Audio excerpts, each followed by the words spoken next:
So I think mindfulness is a big buzzword that is everywhere these days. So the general understanding of mindfulness, or a general understanding of mindfulness, is present moment awareness, but without judgment. And that's kind of the difference. So number one, there's two things going on there. One thing is being actually really presently aware of what you're experiencing in the current moment. And then secondarily is doing that without judgment. So very often we're aware of what's happening around us, in front of us, like when you're driving in traffic, right? You're very aware of the other cars and the other drivers. However, there may be judgment, right? Um, we tend to judge other drivers fairly harshly, and ourselves always purely and innocent because we're wonderful drivers, right? Yes, it's just all those other people.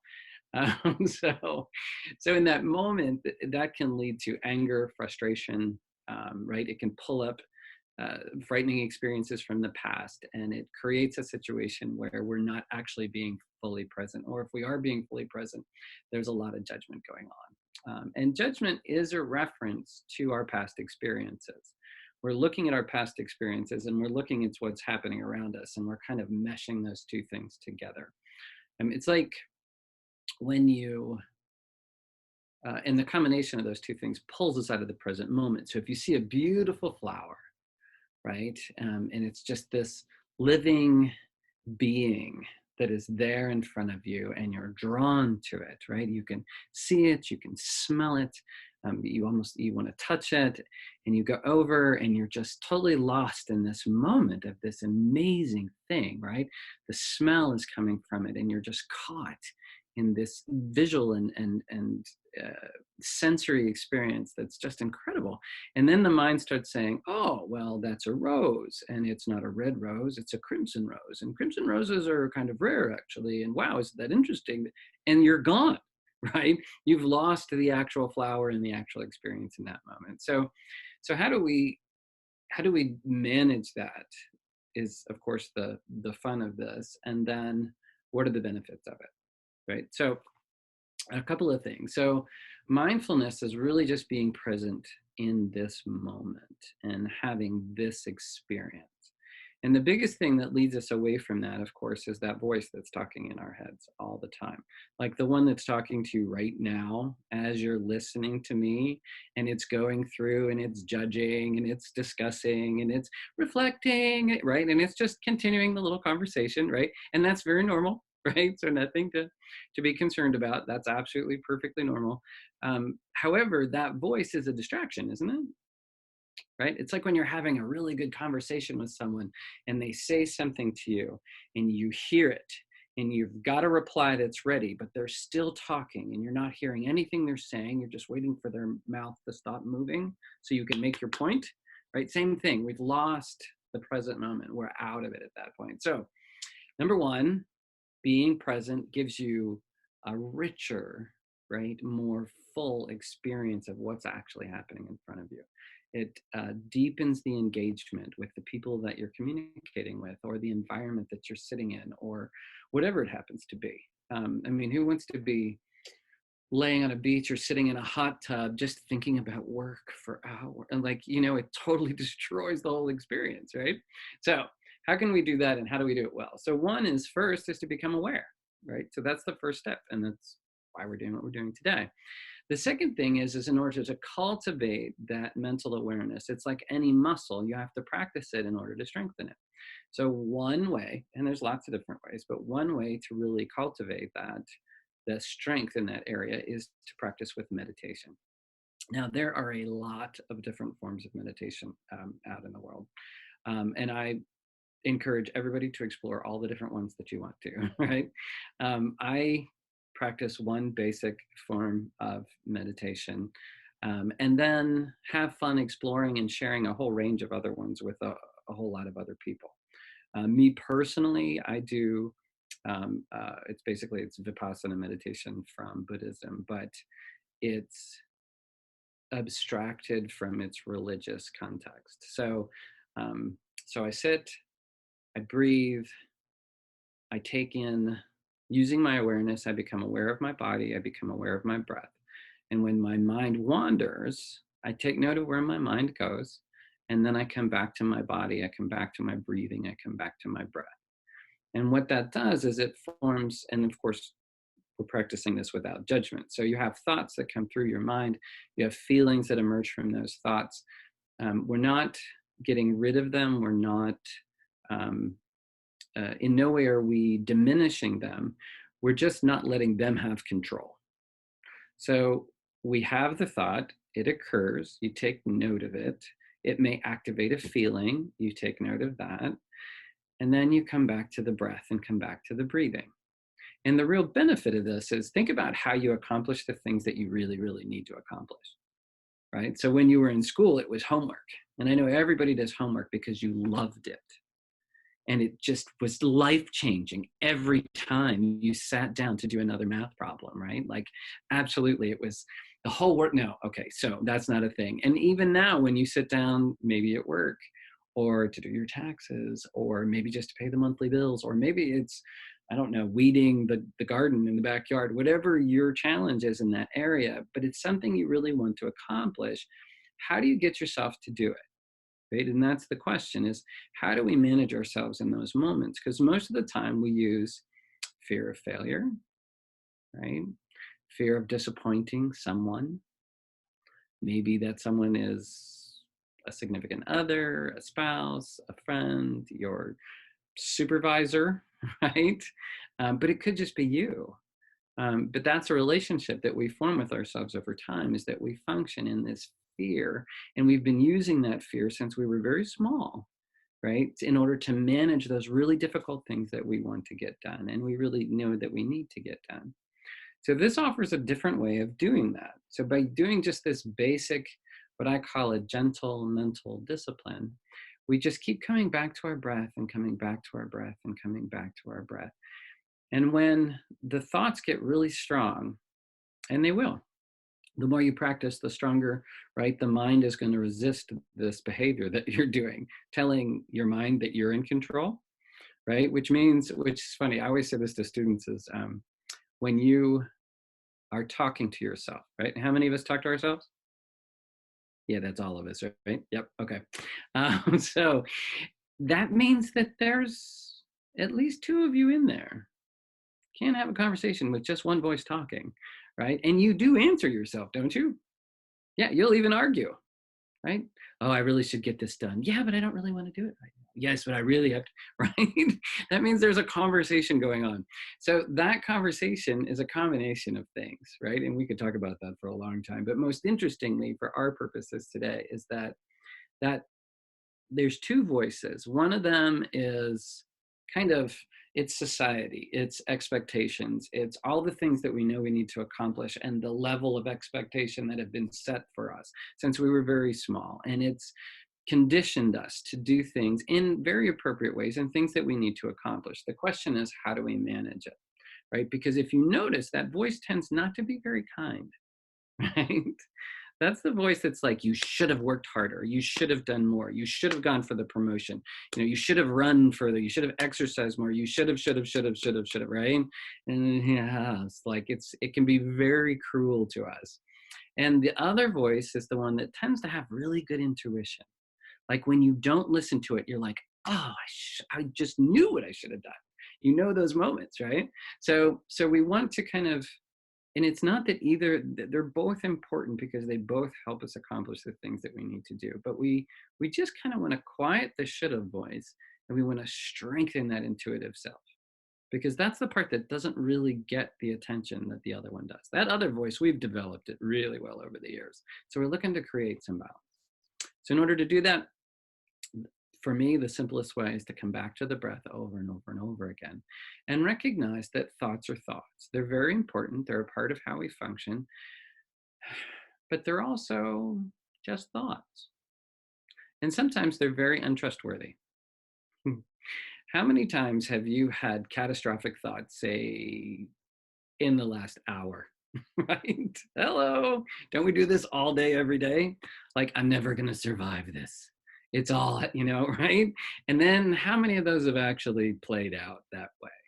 I mean, you may have done this a million times in your life so far. And so far, we're all here in this meeting. So at least most of them didn't come true, right? So one of my favorite quotes is Walt Whitman. He says, I've lived through thousands of catastrophes, a couple of which actually happened, right?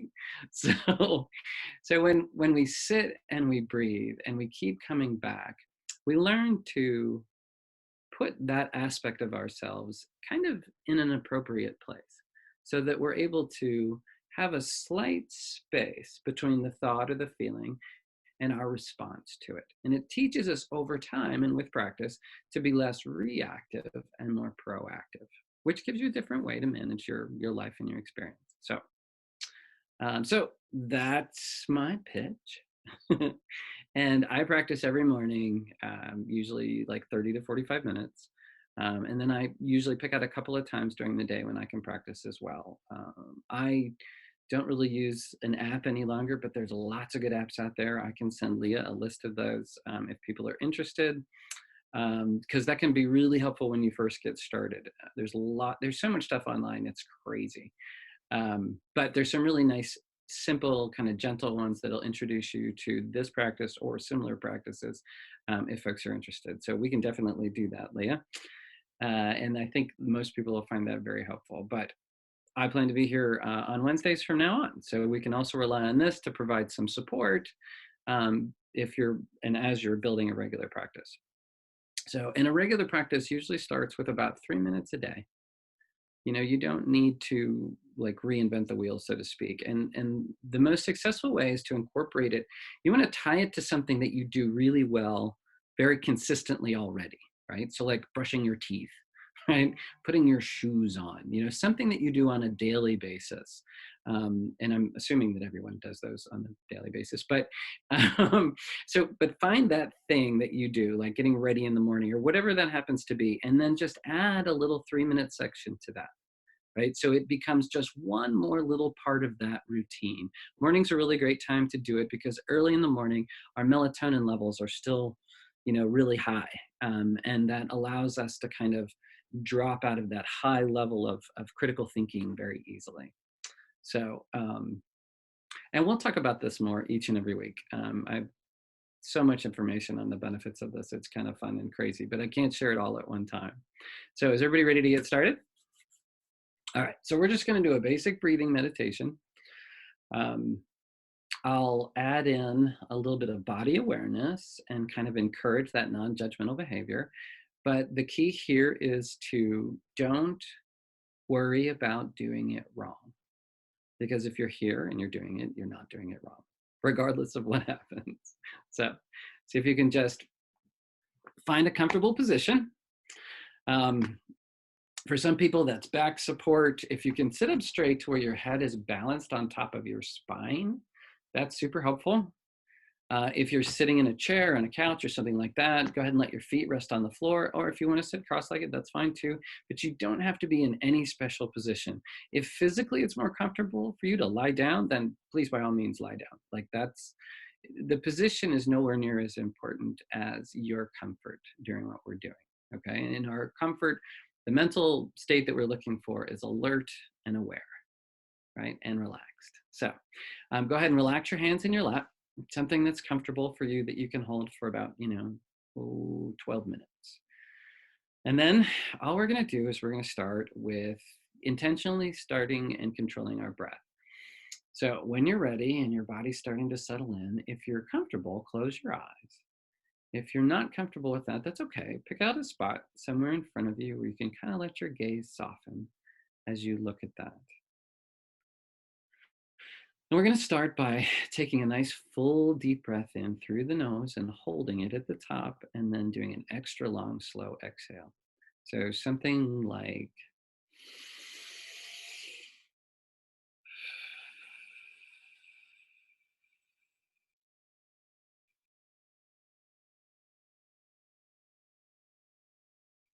breathing all the way out, letting all that air out of your lungs.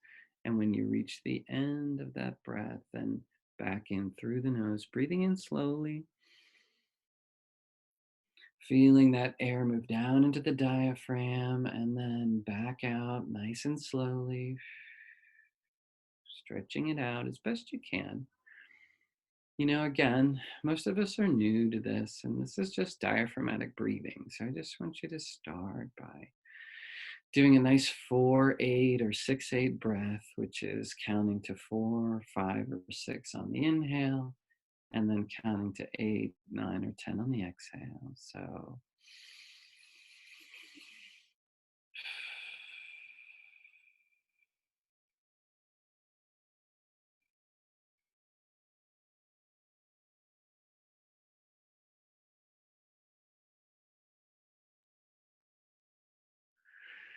and now with each breath after this, I want you to let it get a little softer and a little slower. Not quite as deep, which means the out breath won't be quite as long. Until you come to that place where your breathing just settles into wherever your body just naturally wants to breathe. So we're going to let go of any kind of mental control of our breathing and just allow the body to breathe however it wishes to. And notice from that nice deep breathing and those nice long exhales, you should notice that your body is starting to relax and starting to center and settle in.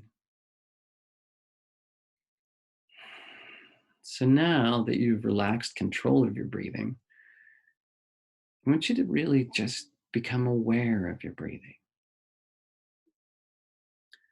So, really noticing it. And wherever in your body that might be the strongest, or maybe just the most easily for you to recognize it at this time in this place. So, whether it's the nostrils, the tip of the nose, feeling the slight coolness on the in breath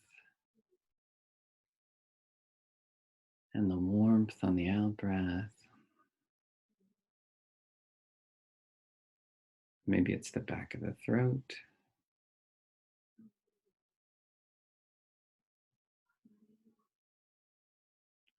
For some of us, it's the expansion of the abdomen and rib cage on our in breath. And then that relaxation on the out breath as our body relaxes more and more with each out breath. But just keep your awareness right on that breathing, just feeling the breath moving in on the inhale and out on the exhale. And when your mind starts to talk to you, or if there are noises in your environment or any kind of distraction that might come up, that's okay. It's a perfectly normal function. It's what keeps our body alive. So we're grateful for it. But in this moment, since we're in a safe place and we're with safe people and we can just really relax, what we're going to do is take note of what our mind finds to be important and what feelings arise. Just take note of them. This is what I noticed. Not judging it as a good thought or a bad thought or appropriate or inappropriate. It's not inappropriate to have thoughts during meditation. It's perfectly normal. If we didn't have thoughts, probably wouldn't need to meditate. So just take note. Take note of what's happening inside. And then return to the breath. Feel the breath. I like to feel the coolness of the in breath coming into my nose and the warmth on the out breath.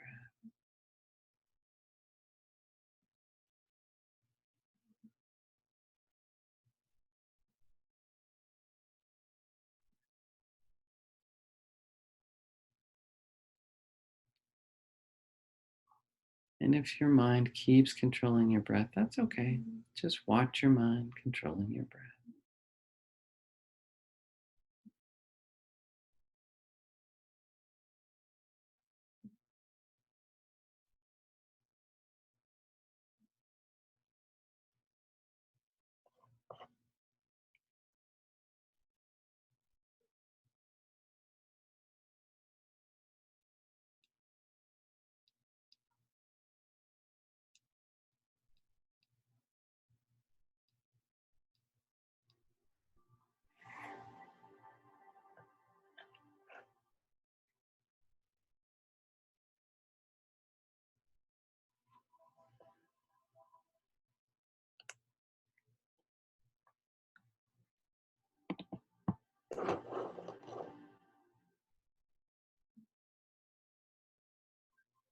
Each time your mind questions or starts to tug you away from your breathing and the sensation of your body, again, just take note of it.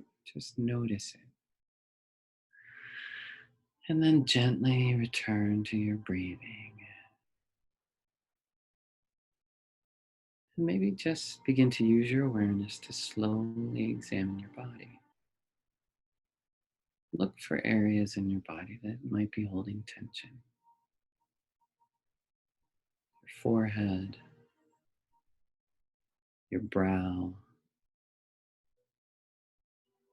Is your jaw soft and relaxed?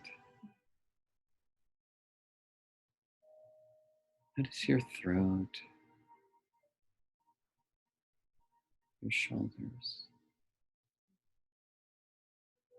And if you notice that there is tension here, that's okay. You don't have to do anything. Just bring your awareness to that place.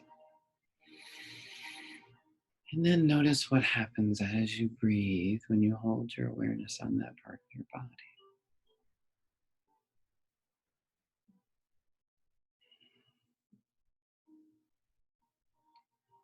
Feel the back of your neck, the upper back.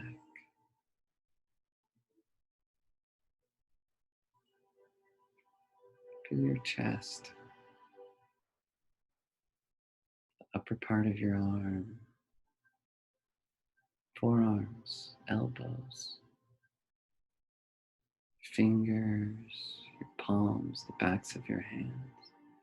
Again, not moving them, not physically touching them, just noticing them, just being with them here in this moment, mentally observing them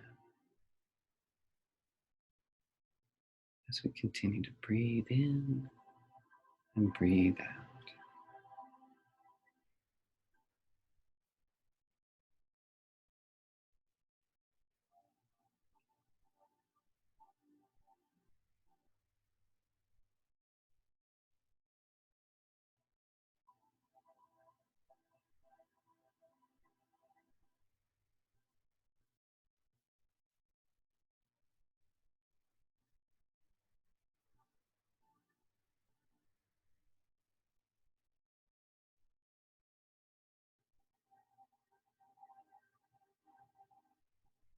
Notice your lower back, your tummy, hips, where your body is resting against the chair. Feel gravity's pull holding you to the chair, or the sofa, or the floor, pillow, whatever you happen to be sitting on or laying on. Feel that pressure, that contact. Again, not judging it in any way, just noticing. And not because you've been doing it for 2 hours, just being aware of it. It's not good, it's not bad, it's just a little pressure where your body is resting against something.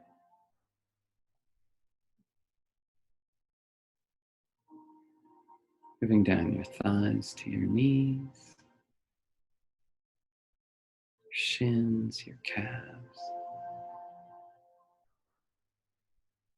going out to your ankles, heels. Feel the bottoms of your feet. Notice what's happening there. Can you feel your socks or your shoes or the floor or whatever they're touching? See if you can just notice it.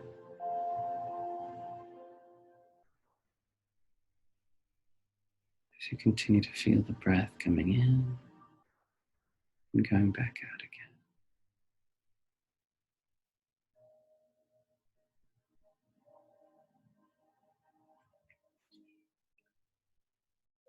And now really noticing your breath.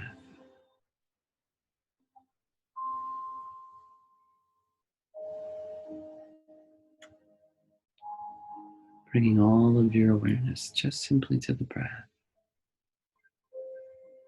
And when you notice any distraction, that's okay. That's okay.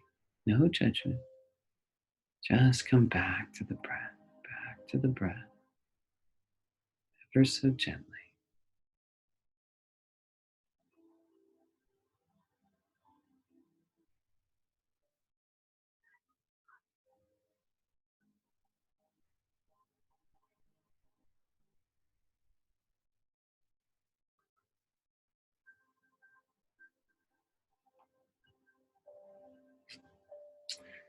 Now, taking a nice full deep breath in through your nose,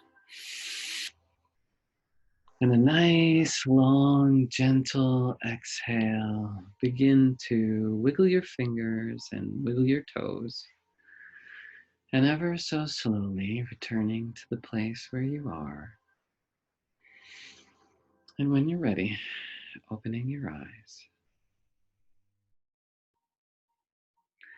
And now just checking in with yourself and taking note of how you feel.